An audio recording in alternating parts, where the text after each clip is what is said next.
तो मोइन भाई के साथ बड़ी खूबसूरत यादें हैं। शेयर कीजिए ना जी, ये वाली तस्वीर असल में मोइन भाई के साथ बड़ा ज़बरदस्त एक्सपीरियंस रहा। मैं I was so young at that time. मैंने 2000 में सीरियल किया कराची पीसीबी से कफ़ारा। तो उसका जो क्लोजिंग शो था ना सर, वो कंडक्ट किया मोइन भाई ने। ठीक है और हमारे लिए तो बहुत बड़ा नाम मोइन भाई, हम सबके लिए बल्कि। सबके लिए जी। तो मैं बहुत घबराया हुआ भी था कि मोइन भाई से कैसे सामने खड़े के बात की जाएगी। तो आप यकीन करें, लिटरली आई वाज शिवरिंग जब मैं उनके सामने खड़ा और हुआ। यंग भी होंगे आप और बहुत, ज़्यादा आई वाज सो यंग नौजवान। That time. हाँ, बिल्कुल मोइन साहब लेजेंडरी लेजेंडरी। तो मैंने उनसे पहले हाथ जोड़ के कहा, मोइन भाई जरा हाथ हौले ही हौला रखिएगा। रखिएगा। लेकिन उन्होंने कहा नहीं, आपको पता है मोइन भाई तो मोइन भाई हैं। तो वो एक बात ऐसी उन्होंने मुझसे पूछी कि बड़ी आम सी बात थी। उन्होंने मुझसे पूछा कि इमरान, आप लाहौर से कराची आके आपने सीरियल किया, तो आपको कोई मुश्किल तो नहीं हुई? तो आप सोच लीजिए कि मेरा हाल क्या होगा कि मैंने उनसे कहा कि नहीं मोइन भाई, मुझे यहाँ पर कोई मुश्किल नहीं हुई। अरे वाह वाह। वो जो मेरा मुश्किल कहना था ना सर, उसने मुझे मुश्किल में डाल दिया। पकड़ लिया होगा बस मैं फिर उनके आगे हाथ जोड़ता रहा। उन्होंने कहा नहीं नहीं नहीं, ठहरे ठहरे ठहरे। उन्होंने सबको कहा देखे ये इमरान हमारे भाई हैं, बड़े ज़बरदस्त आर्टिस्ट हैं, लेकिन इनको कहीं और कुछ भी इनको मुश्किल नहीं हुई। तो उसको उन्होंने इतना जो है मुझे इंजॉय करवाया, मुझे नहीं पब्लिक को कराया। मैं तो एम्बेरस हो रहा था। लेकिन मैं बता रहा हूँ कि जब हम बैक स्टेज गए, मैंने मोइन भाई से कहा, मोइन भाई क्या किया आपने यार, सारी आपने फालूदा निकाल दिया इज्जत का। उन्होंने कहा इमरान, मैं आपको एक अपने तजर्बे की बात बता रहा हूँ। हाँ कि ये बात जो है ना, आपने इसको एडिट नहीं करवाना। हाँ आप इसको जाने दें, क्योंकि सारे शो में लोग सबको भूल के ये याद रखेंगे कि मोइन भाई ने वो कैसे बच्चे को पकड़ा। और ये जुमला जो आपका मुश्किल जो निकल गया, ये हिट होने वाला बता रहा हूँ मैं। और आप यकीन करें सर, ऐसे ही हुआ। तो मोइन भाई फिर हमारे इतने मेरे प्यारे दोस्त बन गए, भाई बन गए, कि उन्होंने हमेशा पजीराई भी करी और बहुत रहनुमाई भी करी। वाह क्या। और आप देखिए इमरान और एमी साहबा, फातिमा साहबा, मसाना नाज़रीन भी जो देख रहे हैं, इस सारी लॉट में जो पूरे जो लोग थे उस ज़माने के, जितने मेज़बान थे ना, चाहे वो हल्के फुल्के मज़ाक के ज़रिए अपने शो को कंडक्ट करते थे। इवन उमर शरीफ साहब को भी अगर आप देखें, बहुत अवामी नौइयत का मज़ा होता था, मगर उसमें भी वो जितना मुमकिन हो सकता था ख्याल रखते थे। मगर मोइन साहब वगैरह तो बहुत ज़्यादा रखते बहुत ख्याल रखते थे। मोइन साहब देख लें, तारिक साहब देख लें, छेड़छाड़ करते थे अपने मेहमानों के साथ, पब्लिक के साथ कभी वो, मगर लोगों को ना एलिवेट करके करते थे, रेडिक्यूल नहीं करते थे। बिल्कुल ऐसे जैसे दो दोस्त किसी बात पे हल्की सी शरारत कर दें, किसी को थोड़ा सा तंग कर दें, जिसको कहते हैं हल्की सी चुटकी भर दें। मगर आपको शायद ही कोई चीज़ याद हो इन सारे बड़े लोगों की, मोइन साहब की, तारिक साहब की, दीगर जो मेज़बान थे, इवन नईम बुखारी साहब वगैरह जब करते थे, कि इसमें किसी की इंसल्ट करते हैं वो लोग। बिल्कुल, ये कमाल था ना, जिसको छेड़ते थे लोग, छिड़ना चाहते थे ना। बिल्कुल ऐसे ही इतना इनका ये। बिल्कुल सर, मैं इसको थोड़ा सा आपकी बात को बढ़ावा दूंगा कि ये आप इनके कितने भी प्रोग्राम्स देख लीजिए, जिस तरह आपने कहा ना कि कहीं किसी की बेइज्जती का अंसर नहीं होता था। हमेशा अगर कोई वो तंज भी करते थे तो उसमें भी इस्लाह होती थी या मजाक होता था बस।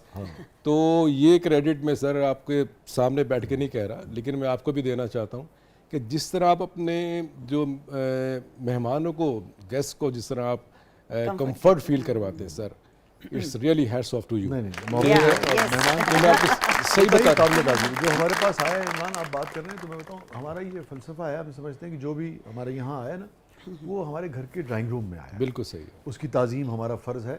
तो मुझे एनी की तरफ बढ़ना है। फिर मैं ज़रा मोइन साहब के हवाले से आपसे जब दोस्ती हो गई जी जी, तो और जानना चाहूँगा, चूँकि ये ऐसे लोग हैं जिनके बारे में ना मुआशरे को हर उस फ़र्द को अलग अलग इंटरव्यू करना चाहिए जो इनको जानता था, जी जी, इनसे जुड़ा हुआ था, ताकि इनको और ज़्यादा लोग जान सकें, इनको करीब से पहचान सकें कि ये क्या लोग थे। बिल्कुल सही, इतने बड़े लोग थे। इमरान साहब ਜਿਹੜੇ ਤੁਸੀਂ ਨਫੀਸ ਹੋ, ਸਾਲਨ ਚ ਨਮਕ ਜ਼ਿਆਦਾ ਹੋਵੇ ਨਾ, ਤੁਹਾਡਾ ਵਰਗਾ ਬੰਦਾ ਬੇਗਮ ਨੂੰ ਕਹਿ ਰਿਹਾ था मुझे तनहा छोड़ दो।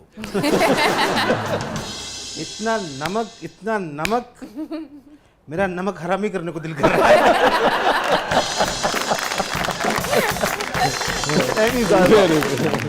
ये बताइए कि आपको कब ये एहसास हुआ कि अच्छा मैं प्रोफेशनली गा सकती हूँ? सर मैं आई तो सिंगर बनने ही थी, लेकिन मुझे इरफान खुसर साहब ने और आबद कश्मीरी साहब ने देख लिया।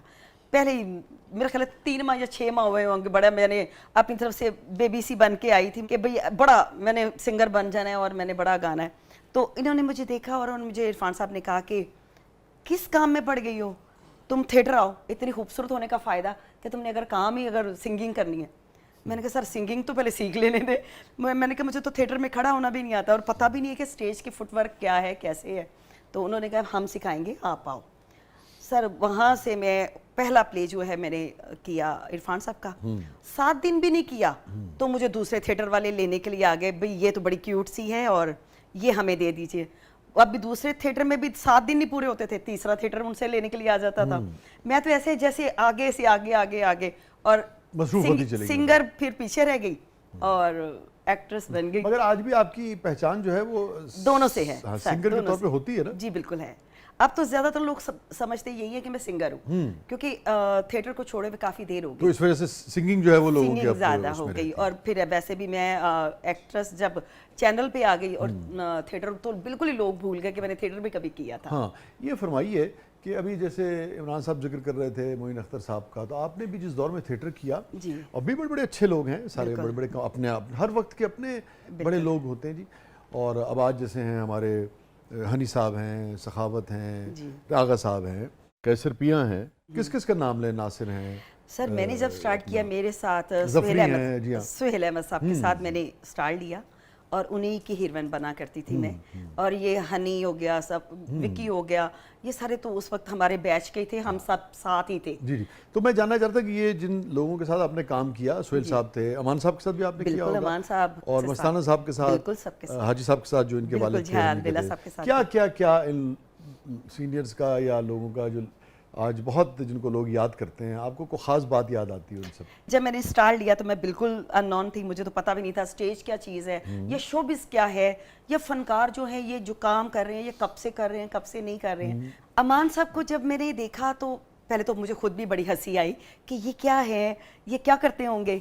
जब पता चला कि ये तो कॉमेडी करते हैं और बड़ा इनका नाम है, तो फिर एहसास हुआ अच्छा।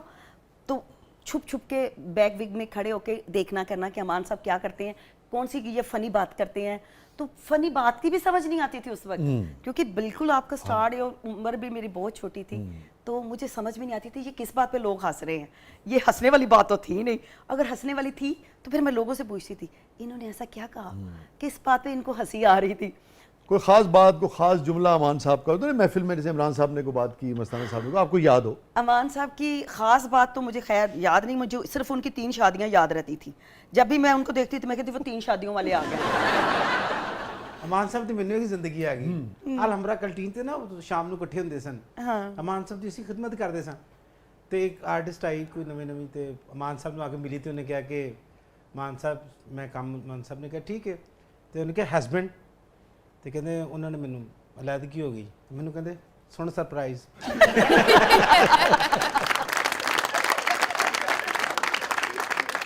अच्छा जी, मोइन साहब से फिर आपकी हो गई दोस्ती, जी सर। ठीक है ना?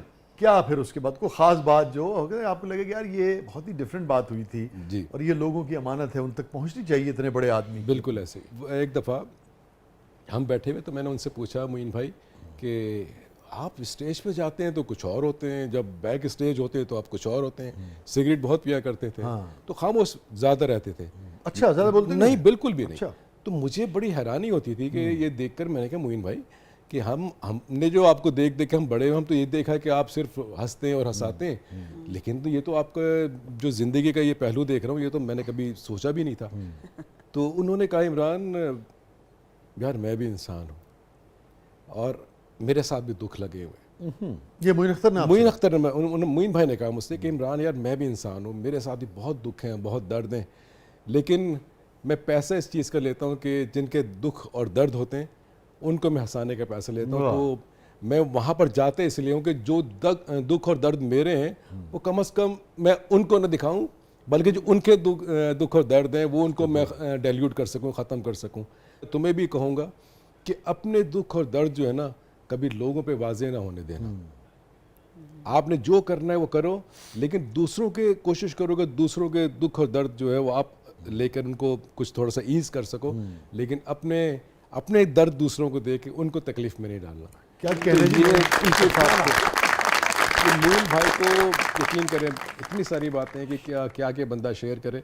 और मुझे लगता है कमरान साहब, एनी साहब, जब भी आप किसी शख्स की गैर मौजूदगी में, चाहे वो दुनिया में है या नहीं है, उसकी अच्छाइयों का तस्करा करते हैं तो मुझे लगता है उसके दर्जात बुलंद हो। बेशक ऐसे ही है। इसीलिए अपना अमल हमेशा ऐसा रखना चाहिए कि लोग आपको आपकी गैर मौजूदगी में अच्छे लफ्ज़ों से याद करें। वो अच्छे लफ्ज़, वो सिर्फ अच्छे लफ्ज़ नहीं है, वो याद करना मुझे लगता है आपके दर्जात में इजाफे का बायस बनता है, आपके लिए आसानी पैदा करता 100%। एक और बात, मोइन भाई कहने लगे मेरे घर में एक बिल्ली थी, है। हाँ, तो मैं जब भी उसके पास जाता था वो भाग जाया करती थी, आती नहीं थी। मेरे बच्चों से उसकी दोस्ती थी, मेरे पास नहीं आती थी। तो मैं दूध का प्याला भी लेके जाता था, सब करता था, नहीं आती थी। जब भी मैं उसके पास जाऊं भाग जाया करती थी। तो कहना एक दिन मैंने उसके पास खड़े होकर उससे बातें करी, ये मोइन भाई बता रहे हैं, मैंने उससे बातें करी। मैंने कहा देखें भाई, बात ये कि मैं बड़ा बेज़रर आदमी हूँ, बड़ा शरीफ इंसान हूँ, और आप यकीन करें मैं आपको कुछ तकलीफ़ नहीं पहुँचाऊँगा, तो आप मुझसे दोस्ती कर सकती हैं, और आप देखिएगा कि मैं अपने बच्चों से भी ज़्यादा आपसे प्यार करूँगा। तो कर आप यकीन करेंगे कि वो ऐसे ही हुआ। उस दिन के बाद से वो मेरे पैरों से हटती नहीं थी। वाह, तो करीम इमरान, सबक ये है कि प्यार की ज़बान जो है क्या ना, कहना है? वो हर जो जानवर हो, इंसान हो, सब समझते हैं। सिर्फ आपकी ज़बान में इखलास होना हाँ, चाहिए, मिठास समझ होनी चाहिए, मिठास होनी खूबसूरत चाहिए, इखलास होनी इखलास होना चाहिए, समझते सब। बहुत अच्छे, बहुत अच्छी बात है। ये तो जानदार लोगों की बात है ना, जानदारों की, चाहे बिल्ली है, चाहे इंसान है, चाहे जानवर है कोई, यानी जो बज़ाहिर बेजान तस्वुर होते हैं ना। आप किसी फूल को मुस्कुरा के देखें तो वो फूल जिसको मुस्कुरा के देखा जाता है, पता लगता है कि उसकी उम्र 4 के बजाय 8 दिन हो जाती अरे है। वाह, जिसको कोई देखता नहीं वो 4 दिन में मुरझा जाता है, बिल्कुल ऐसे ही। तो वो भी खिल उठता है ना। इससे मुझे याद आ गया कि भुलाने की कोशिश दिगर कीजिए, वाह। दिगर यानी दोबारा, भुलाने की कोशिश दिगर कीजिए, वाह, ये मुमकिन नहीं है मगर कीजिए। अरे आए। वाह वाह वाह। भुलान शुक्रिया, भुलाने की कोशिश दिगर कीजिए, ये मुमकिन नहीं है मगर कीजिए, कीजिए। हमें भी खिल उठने का मौका मिले, वाह, हमें भी खिल खिल उठने का मौका मिले, कभी इस तरफ भी नजर कीजिए। अरे वाह,